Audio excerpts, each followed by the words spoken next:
If anyone locally wants to buy a jar, I just put a post on the Facebook group and it majorly took off. And I had sort of 60 people comment saying, I'd love a jar. And I didn't even have that many jars. So I had to go out, buy a whole bunch of jars from the recycling centre and scrub all the labels off. I don't think anyone's immune to imposter syndrome. I'm in a lot of rooms dominated by men, so that can be a thing, or people that are more savvy financially, or they've, got an economics degree. The next day after the money came in, I transferred the majority of it into the trust that I'd already set up. I've never been to school. I haven't been to university either. I remember waking up in the night crying, thinking about, children in countries where they didn't have enough to eat. Today's guest never went to school. She never went to university, yet by 24 years old, she was running a multi-million-dollar food brand out of her own home kitchen. Tesh Hearth is the co-founder of Raglan Food Co. It's a plant-based yogurt now sitting in supermarkets all around Aotearoa, New Zealand. She's also the founding trustee of the Values Trust, which is a charitable trust running projects across climate, creatures, and children's literacy. That's everything from making proteins without cows, to gifting kits into early childhood centres, to launching New Zealand's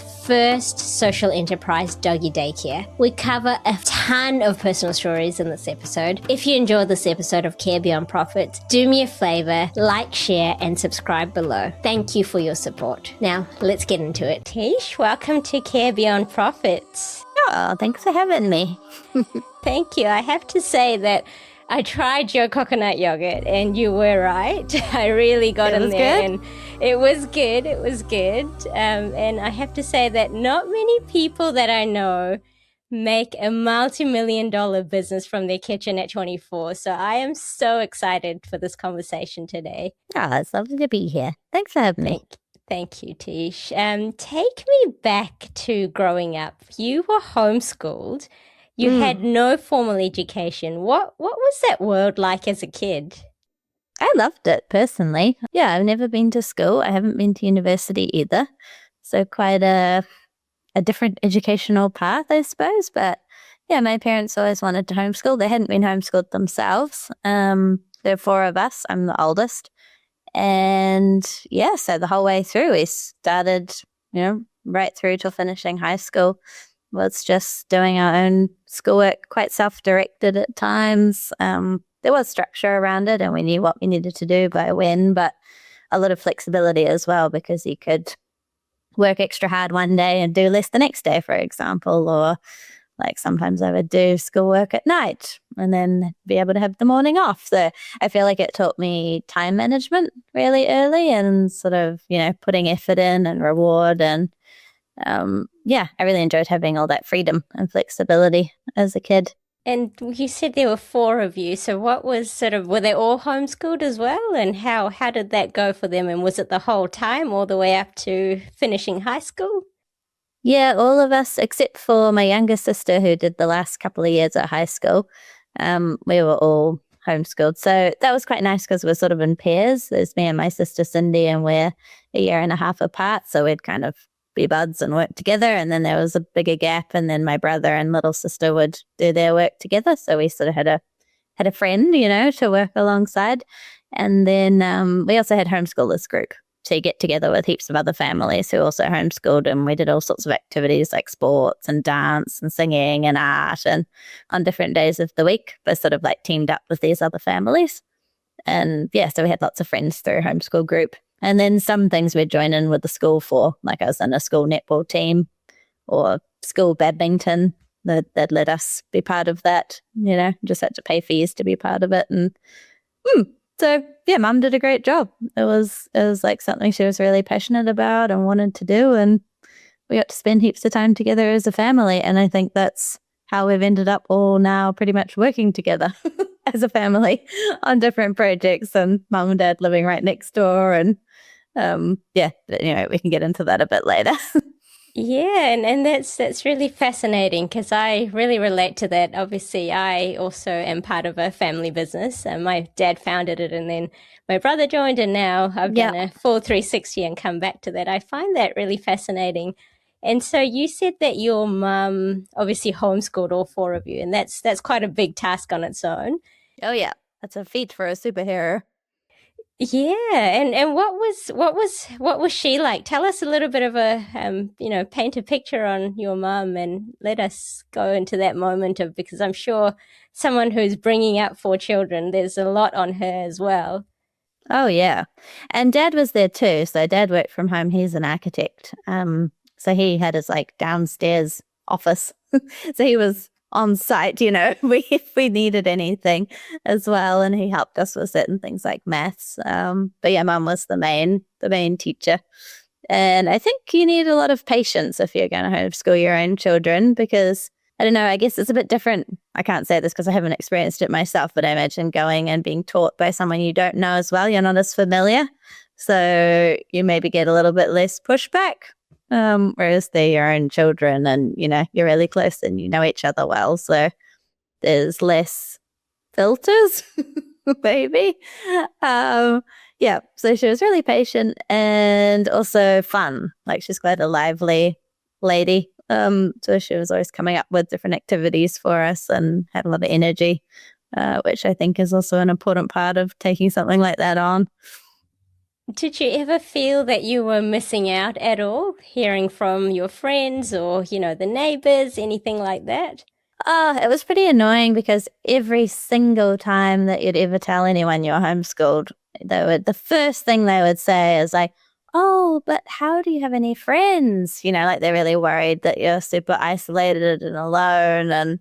And we found that sort of frustrating because we had heaps of friends but we just made them at different places. So we had, our homeschool friends, and then we had our girls brigade friends and netball and, all the different things we were part of, we made friends through. And then obviously we had each other. So like my sister and I were sort of best friends growing up, and we're still super close, which is really special in itself, to have those, like you have with your brother, to have those close relationships with your own siblings. There's something quite special there. It's like a level of closeness that's hard to get to with other people. Yeah, absolutely. And it is a lot easier to move forward quickly in those when those relationships are formed already as well. And Yeah. your parents were also into charity work, weren't they? They Yep. supported a lot of children overseas. And your dad, you mentioned, he's an architect as well. And your mum and sisters, they're all part of your business, as you mentioned. Tell me, what was your family culture like growing up? Where did that charity come from, charity mindset? Well, we grew up Christian, so that's a big part of any faith is service, giving back, community, taking care of others. Like I've studied religions since then. So I did an experiment where I joined a new religion every year from about age 18. And I had a blog about it. I share all the learning. So I sort of feel like I've got a more diverse range of knowledge now across a bunch of different faiths rather than just Christianity, which we grew up with, but all of them are the same. So that holds true no matter what faith you're looking at. There's always an element of giving, service, and kindness. And I think that's quite a beautiful glue in a lot of ways for communities. If you don't have people who take that kind of role, then you find a lot of gaps, like a lot of the local food banks or just so many different charities are run by people with a different faith perspective. So I think that was a big driver. So we all went to church, we went to Girls Brigade and Sunday school and those things where you're rewarded for service, and taught that that's a really important part of life, and it's not just about you, and it's also about others. And I know there's so many things that are not great about different religions and faiths as well. So I'm very aware of the polarity there between, the different elements of what goes on in those spaces. But I do appreciate and resonate still with a lot of the values and the morals that you learn through a faith. And so you spoke about the values, and obviously you have something called the Values Trust, which we'll come into. But I'm really curious, in your own home at the dinner table, was there a moment or, any part of your life where it suddenly clicked that this is what you're going to be working on in your future? Or what was that moment for yourself? of knowing that I wanted to give back. I've always had that, like from a child. We had these little jars, and I think quite a few families do something like this, but we had the three jars, so we had the savings jar, the spending jar, and the giving jar. And that was how we had to divide our pocket money. So that was sort of, drilled in there pretty early, that you always set money aside to give. You didn't just get to spend it all on yourself. And I remember just being really aware of others and concerned of others from a really young age. Like, I remember waking up in the night crying, thinking about, children in countries where they didn't have enough to eat, and going and telling mum that I was really upset that there were these children that didn't have enough to eat. And, I really took on these sorts of the needs of others, and was always quite empathetic. So I guess that's always been there. And then I wanted to be an entrepreneur from when I was really young. Like, I started reading business books when I was 10, 11, got really into like the different concepts of business and running your own thing. But for me, it was always, I'm going to make money. I'm going to be able to take care of my family, and then I'll be able to take care of others and do things that I care about. So that was just always, that was there from the beginning. Yeah. And that's just gotten stronger as I've gotten older. So then you go away and decide at 24 that you're going to start this business from your kitchen table. Talk us through, what was that moment like? What drove you to start your dairy-free yogurt, and what triggered that? It wasn't really like, I'm going to go start a business. It wasn't anywhere near that thought out or strategic. I already had a business at that point. So I was running a digital agency with my partner at the time, and also running accommodation, had a yurt and a tiny house, and I self-published a children's book, and then had another children's book published. So I was like promoting those, and written this blog that was also getting published, the to-be list over in the States. And so there was like heaps already going on. And so the yogurt was just a side quest. Like, it wasn't even a planned thing. It was just wanting to make it at home, because I'm vegetarian, and I had been since I was sort of 18, and I was trying to transition dairy out as well, and go more towards sort of fully plant-based. And then Seb, my partner, then he was dairy intolerant, which we figured out. So it was sort of, a meeting of those two needs. Like, oh, just make something at home, it can't be that hard. And there was nothing you could buy. So it was like soy yogurt tasted awful, and there wasn't any coconut yogurt for sale in the shops at the time. It was sort of like, it was in Australia, but not really here. And yeah, I just decided I was going to make some. And then that was it. I was just making it for us, and then just made a couple of extra jars, like made a big batch one day, and thought, oh, we're not going to be able to get through all of this. I'll see if anyone locally wants to buy a jar. And I just put a post on the local notice board Facebook group, and it majorly took off. And I had sort of 60 people comment saying, oh, I'd love a jar, save me a jar. And I didn't even have that many jars. So I had to go out and buy a whole bunch of jars from the recycling center and scrub all the labels off, and just spend hours and hours like making little batches of yogurt in a saucepan. And that was it. That was the start. It was very informal and fun, and just giving something a go, but I just didn't anticipate the level of demand there was going to be and how much people would love it. And quite quickly it was like, oh, wow, okay, people really like this, like they're all asking for another jar next week. I'm going to have to spend days making yogurt. So this is kind of turning into something. Yeah. And it all just evolved from there. Totally. I work with a lot of business owners every single day, and those early stages is something that everyone constantly talks about, because for some of them, everyone comes from a different environment, but for some of them, they don't have a safety net at all. And so that's a big decision. Talk us through what that was like for yourself. For those listening, without a safety net, they dive into something.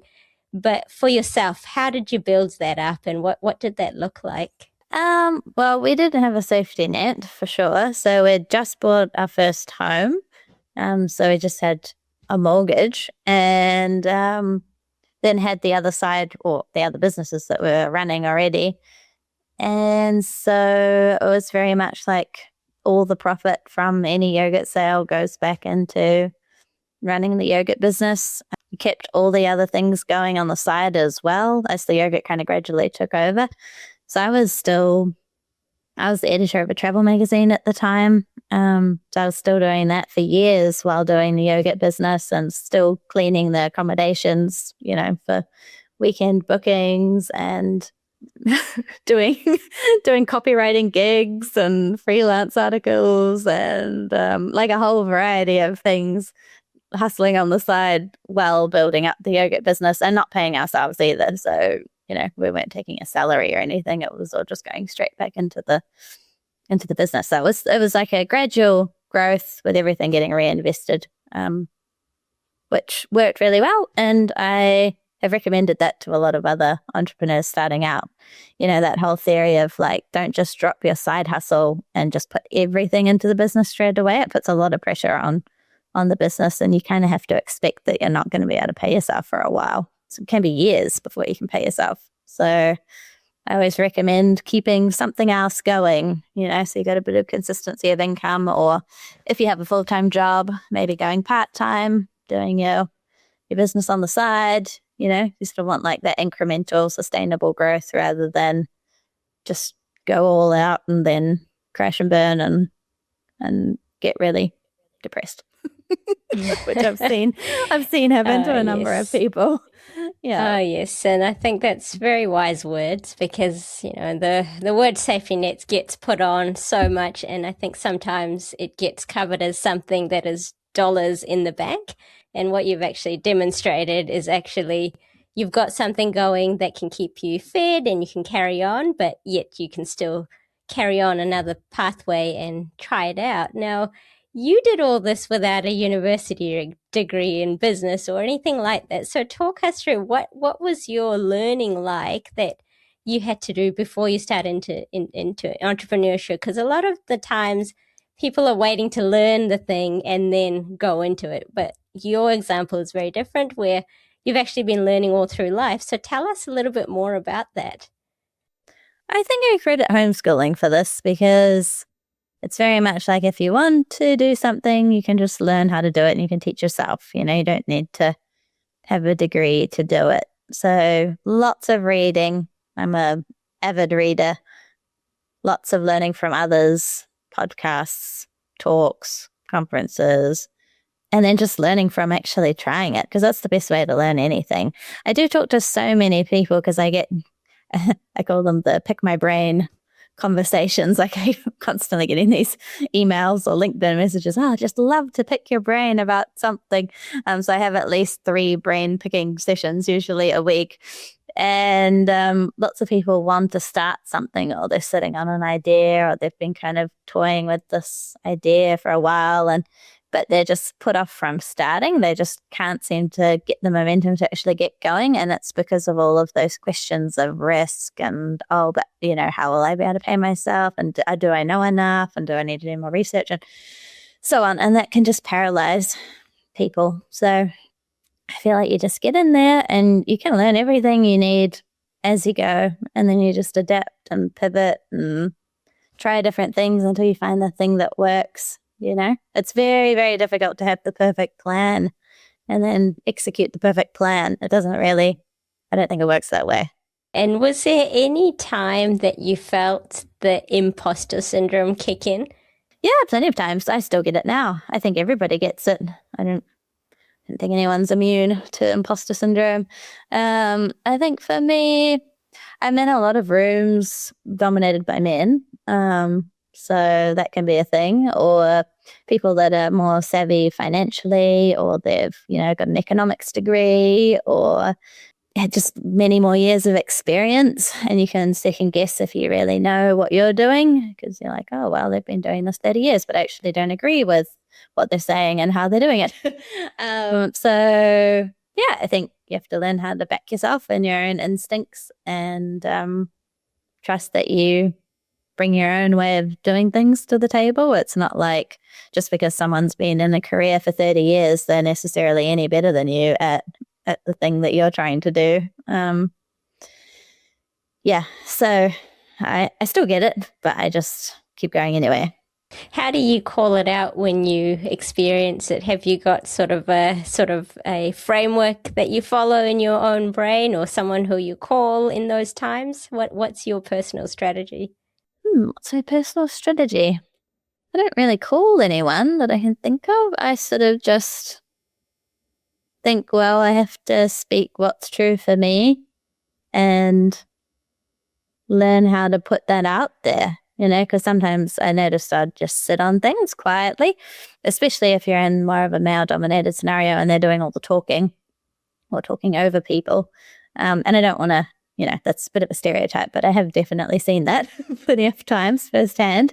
So just, having the oomph to inject yourself in there and say your little piece as well. And you just get better at doing it as you do it more, like anything. And I think people appreciate it, and they appreciate a different perspective. Totally. In terms of, your values trust, it's something that you're leading in your own, I guess it started in Raglan itself. Tell us a little bit more about that. Why did you start it, and, how did that come about? So it's a registered charitable trust focused on climate, creatures, children's literacy, with 3 other trustees. And it started out of funds that I'd made from the yogurt business. So I'd always had that in mind, that, wanted to put my money to good use and do something meaningful with it. And ideally something that I could do over my lifetime. So essentially volunteer for my own organization, working on causes that I care about. And so that was a plan. I'd been working towards that for years. And so once there was a point where we had a decent amount of investment come into the yogurt company, and, someone come in and buy a good stake of shares, then the next day after the money came in, I transferred the majority of it into the trust that I'd already set up and already been kind of working on the values for with the other trustees. And so we're able to kind of just get straight into it because it was already good to go and start working on projects. So the trustees are volunteering their time to the trust. And then we've hired our first person, the first official kind of team member paid by the trust. She joined as our strategic coordinator 6 months ago. So that's pretty cool, having more resource behind the projects that we're doing.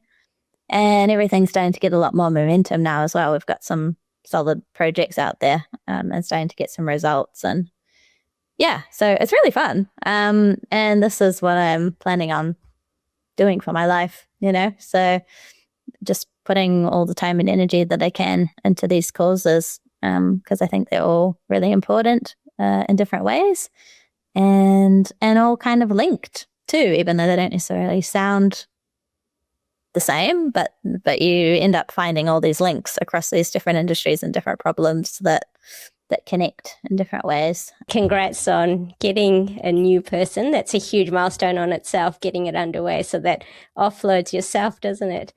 Yeah, I've been putting a lot of time in myself, and I was just like, how do I replicate myself? So, yeah.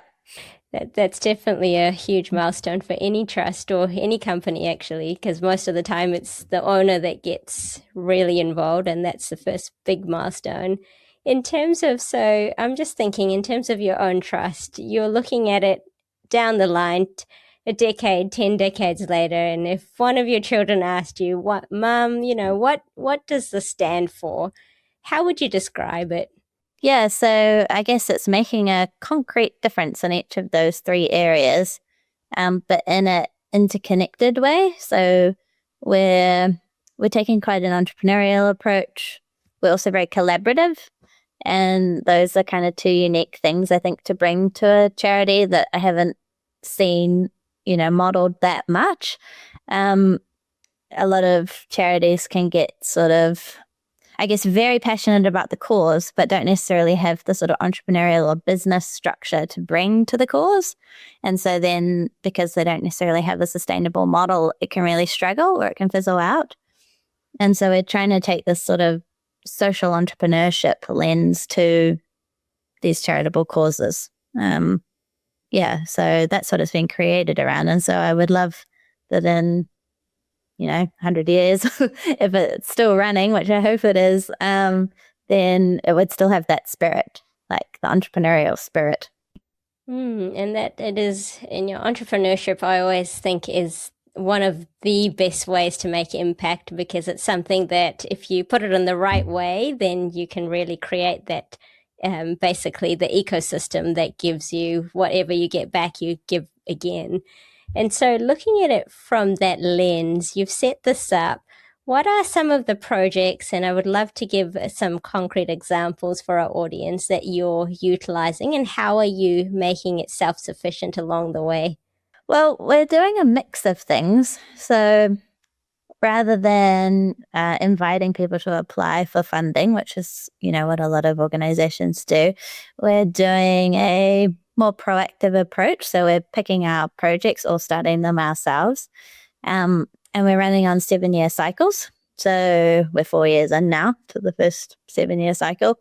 And we just liked the idea of having a deadline in a way, or being able to kind of, it's a long enough period of time that you can get something going, create a sustainable model, and then hopefully pass it on to the right hands or let it take itself forward.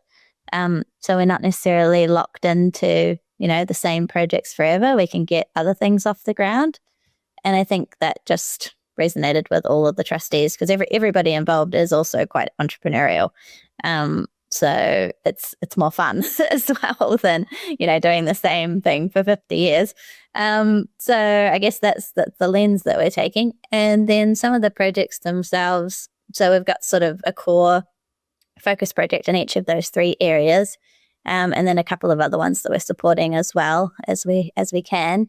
So in climate, for example, we've invested in Daisy Lab, which is precision fermentation technology, with 3 female co-founders, very smart ladies, up in Auckland. And they are basically duplicating dairy identical proteins, but without using cows. So cutting out the cow, using fermentation technology to produce proteins in a tank, in a fermenter, similar to how you'd make beer, I guess. But in this case, we're making dairy proteins. Whey protein and lactoferrin are the first 2 focus proteins.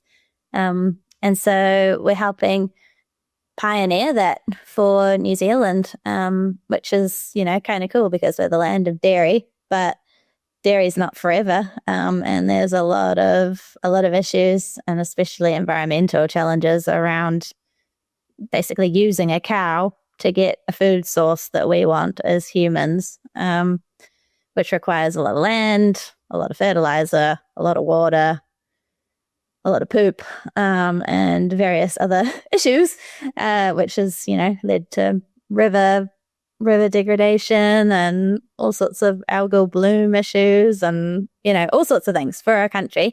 And we're so reliant on this export product. It's one of our main, sources of GDP as a nation, and it's going to get disrupted and is already being disrupted overseas. So there's companies in Europe and so on that are further ahead than we are with this.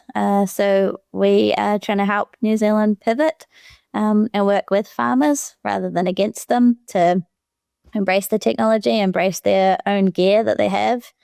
And it's been designed in a way that it utilizes the existing processing equipment that we have as a nation. So we've already got fermenters, and we've got tanks, and we've got spray dryers, and we've got all of this expertise. So we can apply that to this new technology to make it in a way more efficient way. Yeah, so we invested in Daisy Lab. We kind of co-led their seed raise round, and I've joined their board as well to support them. So quite a lot of energy going into that project. And then also Map of Ag, which is agricultural technology. So they're sort of a consolidator for all the data within the ag space. And they're international already. So UK, Australia, New Zealand, starting to get into Europe and the US as well. And they're tracking the entire footprint of a farm. So every input that goes into a farm and what the emissions profile is of the farm, animal welfare. So we're sort of, I guess with the yogurt, it was plant-based and that's something I'm passionate about personally. And I've gotten very involved in the kind of plant-based or vegan food scene and all the food producers. And so there's that way of approaching it, which is like, let's get everybody on board to eat plant-based food. But then the bulk of the emissions are coming from agriculture in New Zealand. Animal agriculture is half of our emissions footprint. So we're working with industry or within industry to change it from the inside, as well as I'm still keen to get people eating more plant-based food, so we're not reliant on these animals. So that's been sort of the mindset there. Oh, beautiful. And so that's obviously going back to your climate, creatures and children. It really flows with that. We haven't touched the children side of it just yet, and I'm quite keen to touch on that a little bit more. So you've got a project with books. Tell us more about this, because that's very fascinating. As a mum myself, I'm very excited about the story. So take us back to how did this start and where is it now, and tell us a little bit more. Yeah, so it's called Little Libraries, and the project emerged because we did a lot of research in this space. So we knew children's literacy was declining and has been for over a decade. We're sort of one of the worst performing in the OECD now for children's literacy, which is sort of shocking, really. And most people aren't really aware of that either. But we wanted to know where to focus our energy, where was it going to make the biggest impact. So we had a lot of conversations. I met with heaps of different organizations in the space, and we commissioned a study as well. And anyway, long story short, we figured out that the key age group to focus on is the 2 to 5 year olds. You've got to get them interested in reading and falling in love with reading at that age, or it's really hard to get their interest later by the time they've gotten to school. So you have to build that love of books and connection with books.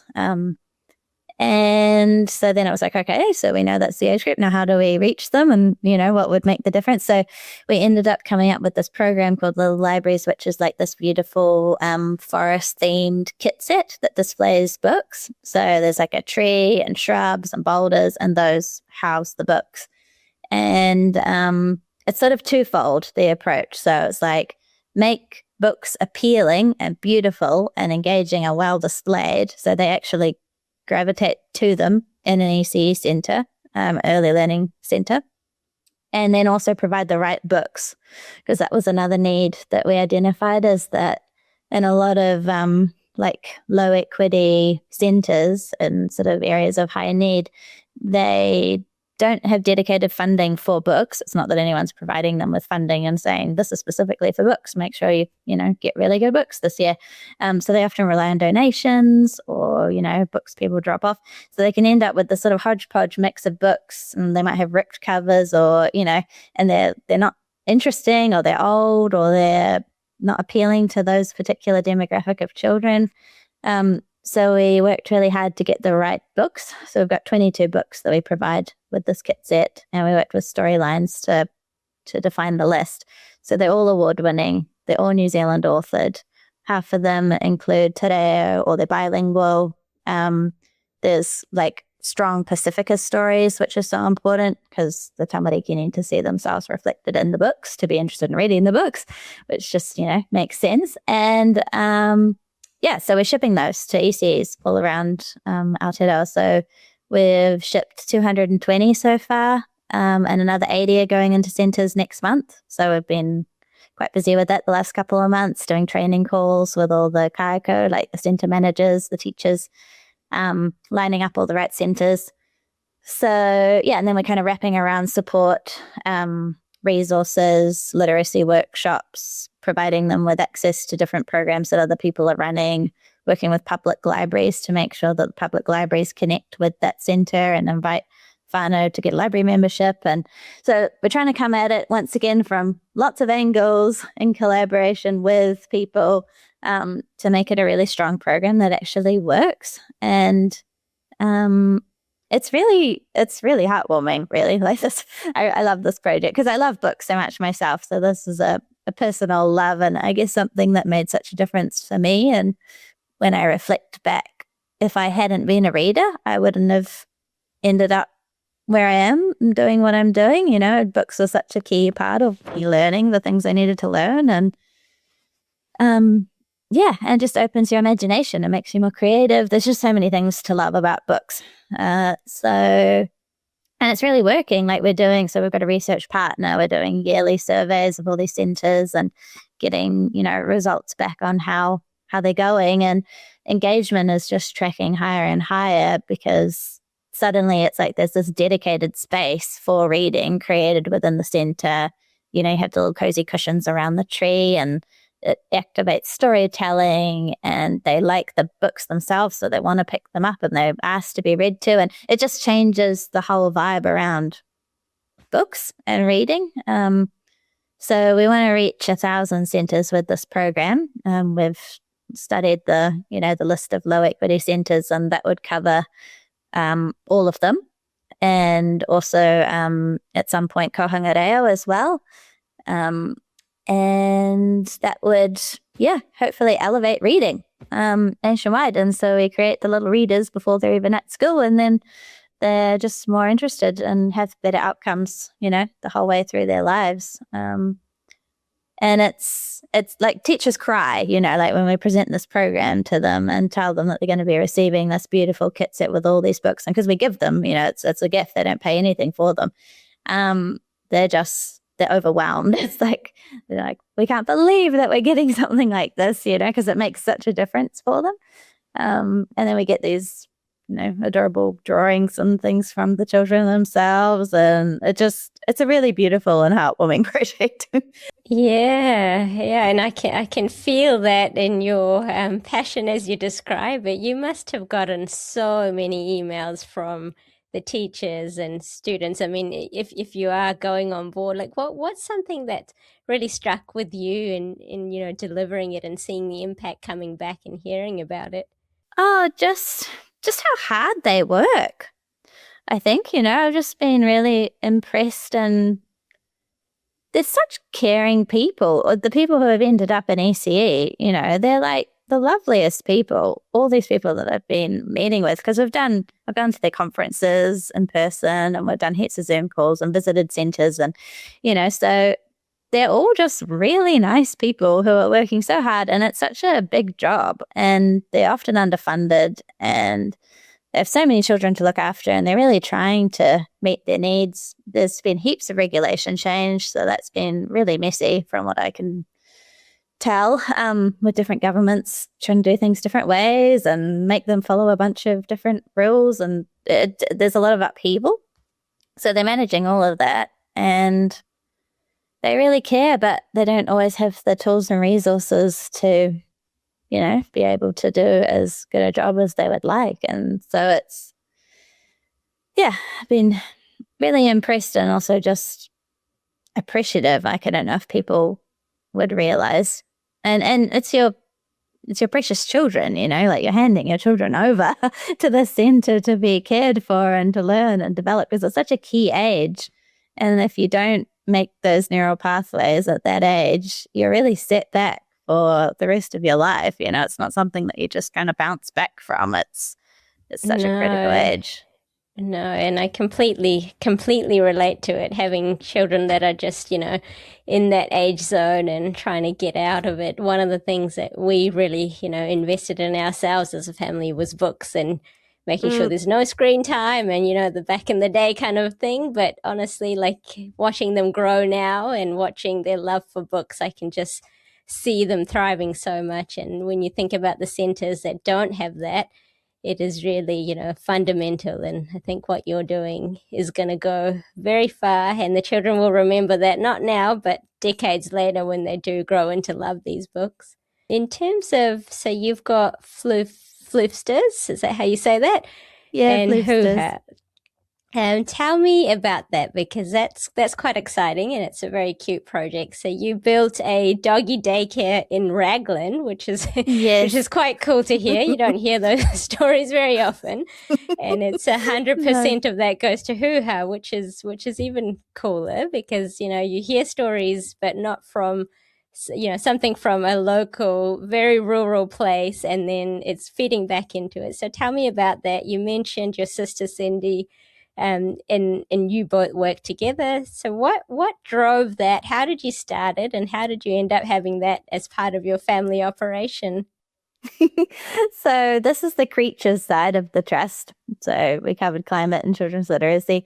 So the idea for this space was, how do we use a social enterprise model to harness money from, families that have pets that they can afford to take good care of, in this case dogs, and then put that money into animal welfare where it's needed, because there's such a high need for a whole vast range of different animal welfare issues in New Zealand that, once again, people don't really hear about and aren't confronted with, but it's definitely happening.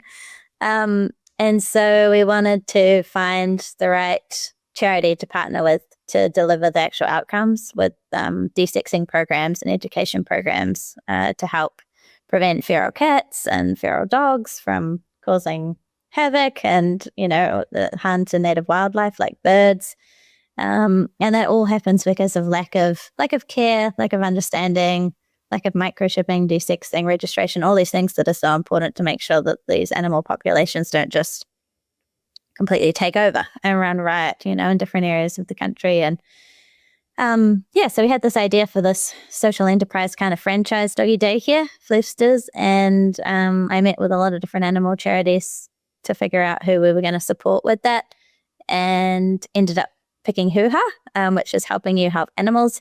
I really clicked with the founder, Carolyn. She's been doing this for nearly 30 years with her husband, Jim, and they're just the most hardworking, down to earth, and also entrepreneurial people, because they've really made it happen on a shoestring, and just figured things out every stage of the way. Like, I could resonate with quite a lot of their journey and their approach. And they've ended up building the largest no-kill animal sanctuary in New Zealand, which is in Hutt Valley. And I was just there all weekend for our last board meeting.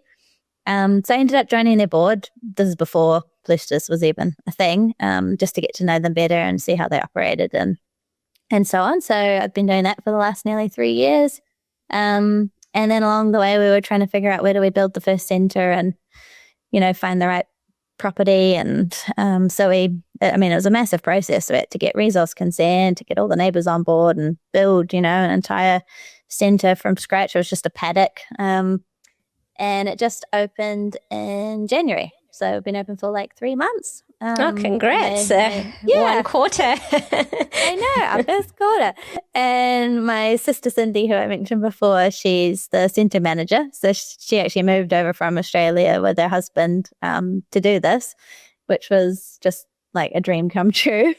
And they were running a business over in Australia, a landscaping and reticulation company. And but she's really passionate about animals as well, and a big dog lover like me. And also just has really solid business experience and marketing experience. So just like a dream candidate. And so we went through the whole process of building the centre. Cindy project managed it, and we had my dad, who's an architect, did the plans. And then my husband, who's an engineer and has a business recycling plastic with a giant 3D printer. So he's got Reformation Studios with a business partner, and they're taking plastic that would go to waste and 3D printing it into super cool things. They did the whole fit out. So they did like the reception desk and the shelving and obstacle courses for the dogs. And so it's like quite a unique, funky, cool looking doggy daycare. People come and they're like, wow, I would like to send my children here. Like, it's really beautiful and well designed. And then we've also created an online store so that can have nationwide reach. So we'd love that to be like the new Animates, for all the best high quality, ethically sourced products for dogs, and then all the profits from every sale going to Hoo Ha. So if anyone listening has a dog and needs, great food or toys or collars or anything, go to Floofsters. And yeah, so we're just getting that going. So this is the first one. We want to establish the model, show that it works, and then we'd love to set these up around the country. And it becomes a really good ongoing fundraiser for animal welfare, which, is sort of trying to be a bit more creative because we've got op shops at the moment, who I have a number of op shops, but sort of everybody has op shops too. It seems to be the go-to for Kiwi charities to do as the fundraiser. So just thinking about what other things could we do that, have a sustainable business model and can generate money for the cause. Yeah, so that's a very, very fun and cute project. Yeah, I love the innovation behind that and the fact that you can, basically tap into every single person that owns a dog. So, that's a no-brainer for the future. I'm just thinking you covered quite a bit of what you're involved in. I mean, just going through a number of things we talked about today, the values trust, the little library, Raglan, how you basically you're there and you've got so many things going on there. We didn't touch on everything, but quite a few things. And I'm already thinking someone listening today is going to think, I'm trying to run just one business, but here Tesh is doing so many different things. That's a lot for one person. And I work with business owners who struggle with just one thing. So I want to ask you, how do you actually do all of these things and make sure that you're not breaking yourself? I do get asked this a lot when people kind of are like, and that as well. Because we also have a retreat business and then we do weddings. Yeah. I'm a celebrant. It's like, I'm a little crazy, I think. I think that's the answer. I'm obviously just like a little bit mad. I love trying different things. I have quite a busy mind. I like being involved in a lot of different things. So, but I also love people. So I think my superpower, if I have one, is connecting with the right people and then finding people to be involved in the different projects. And if you have really good people involved, then, they can take things and run with it. Like, I don't really enjoy micromanaging. So my preference is just find a really great person, back them, and then they've got it covered, So, I mean, I couldn't do Floofsters without my sister. My sister is running Floofsters, so she's the main lady. And then my mom runs the retreat business. And then now I have Mai helping with little library. So she's really taking that on and running with it. And so I bounce around and support how I can and, provide a bit of oversight or inspiration and, connections, but I'm not necessarily doing the doing of all of these things because I couldn't. And I sort of just, jump in as my attention's needed. Yeah. And I also, we don't have children, so I have time. And so I think that's also part of it. It's good you put it out there in case any of our listeners with children are thinking.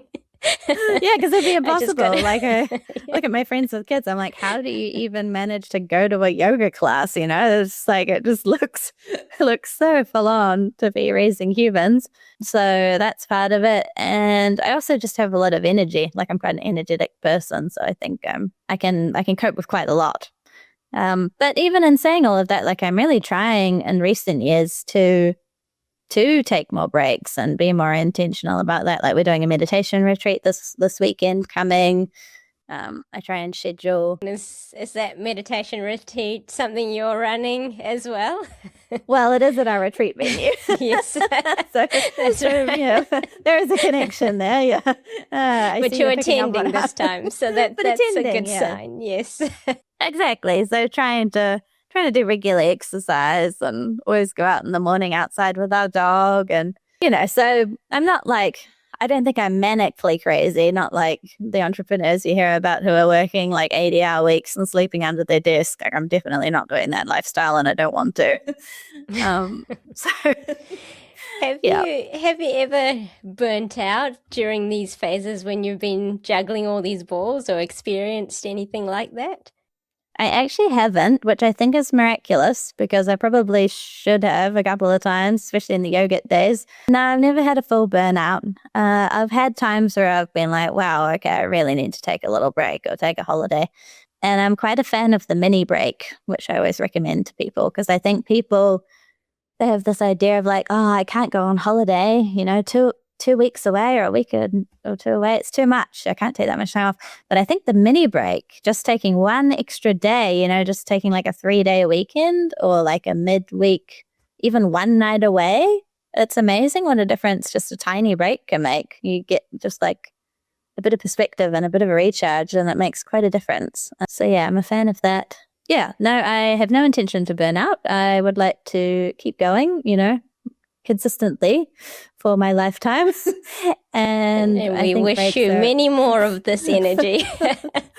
And something you touched on, I think it's really important because, we talk a lot about, taking breaks, burnout, and especially for entrepreneurs and those who are trying to do good and always, thinking about the mission itself.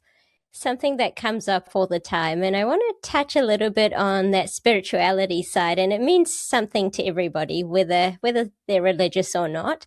There is a level for each person, and that's different. And what I'm really curious about for yourself is what have you built in your own system that drives you as a person, and how are you bringing that all back to your working day and everything that you do? That's a great question. I really like that question. I told you about how I've studied all these different faiths. So I don't actually belong to or practice any specific faith now after going through that journey. And my entire family are also on the same, have sort of gone on a similar journey. So we were very Christian when we were younger.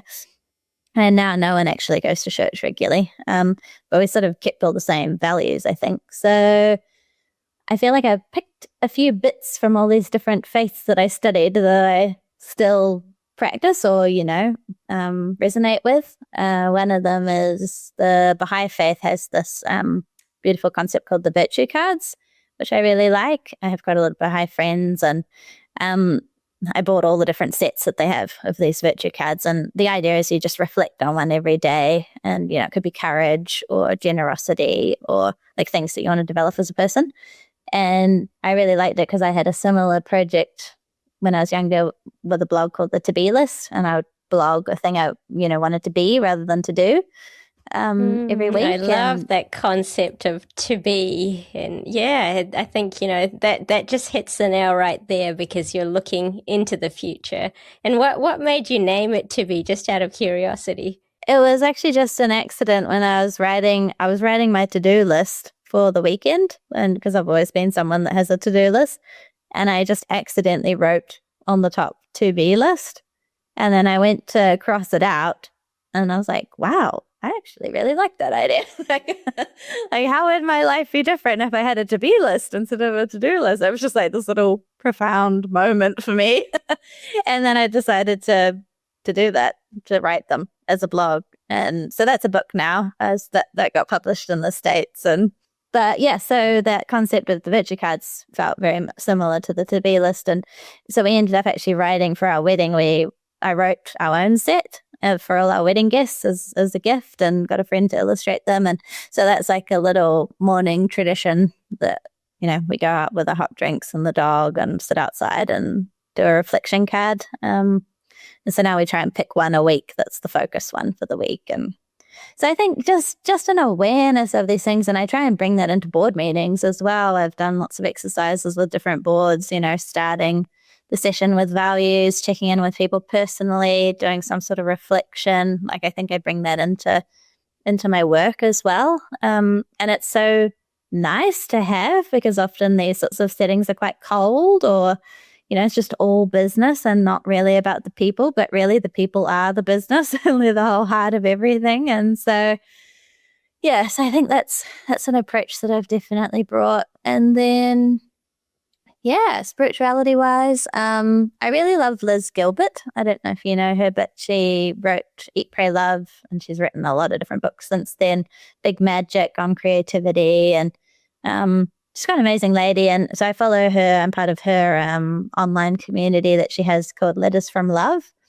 And it's a practice of writing yourself a letter from love, as if you were asking a question of love, just like which could be God or it could be whatever you want it to be, but the spirit of unconditional love and how it responds to you in that moment. And so I've written those, myself as part of that community, and I really enjoy reading the ones from others that are published. And I don't know. So, and then yoga. I've done yoga, meditation, on and off in different ways, Vipassana retreats. I have different practices that I bring into my life. And I think anything that makes you feel a bit more grounded, a bit more calm, is worth doing. Whatever that is for you, it's different for everybody. It's a very important thing to think about, especially in a day where everything is just go, go, go, and also a lot of pressure around AI becoming the efficiency engine and everything else. You hear a lot more about people burning out and also just, the presence of mind. And this sort of brings me to a question that I always love to ask our guests, Tesh, and it is basically, in terms of your own values, if you had to pick just 3 values for you personally, what are they and why? That's easy.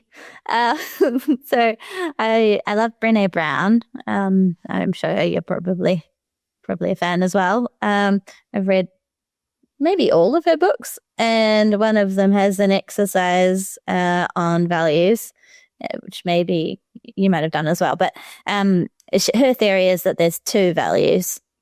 There's like 2 core values that drive people, and you can trace pretty much everything back to those values. So from doing that exercise, my 2 are connection and making a difference.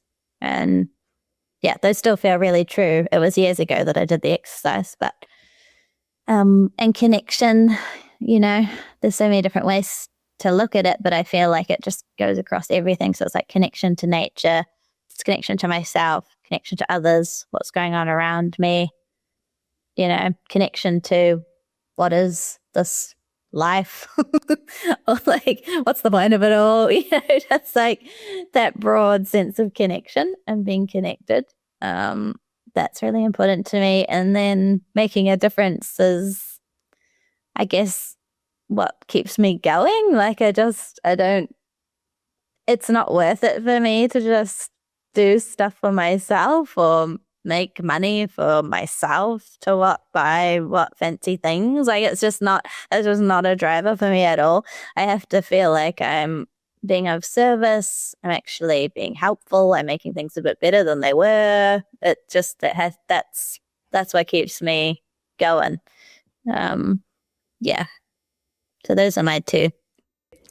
Thank you for sharing. And, sometimes I ask 1, sometimes I ask 3, because when I ask either, it sometimes ends up with 3 or 5. So right. I like to change that around, and I'm glad you landed on 2.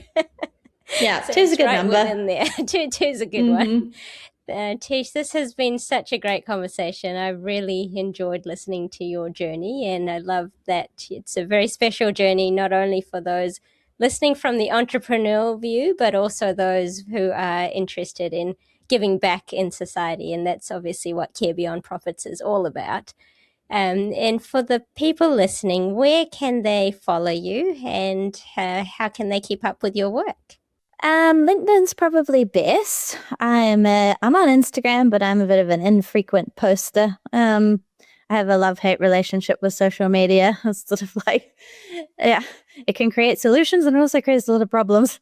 So I'm trying to be fairly regular with updates on LinkedIn. There's so much going on that I feel like there's heaps that I never share or just don't have time to share. But that's your best bet. And then otherwise, the Values Trust has its own website, so people can check out the different projects on there if they want to. And and if people reach out to me on LinkedIn or Instagram, I always try and reply. Thank you so much. I will definitely be linking it in our podcast as well, so anyone who wants to follow can.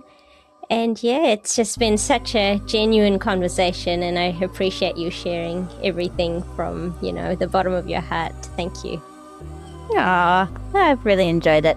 And I think you asked really good questions, like not just the standard out-of-the-box questions.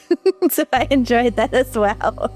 So thanks for the effort and care that you put into doing this. Thank you for tuning in. I hope you enjoyed today's conversation and got as much out of it as I did.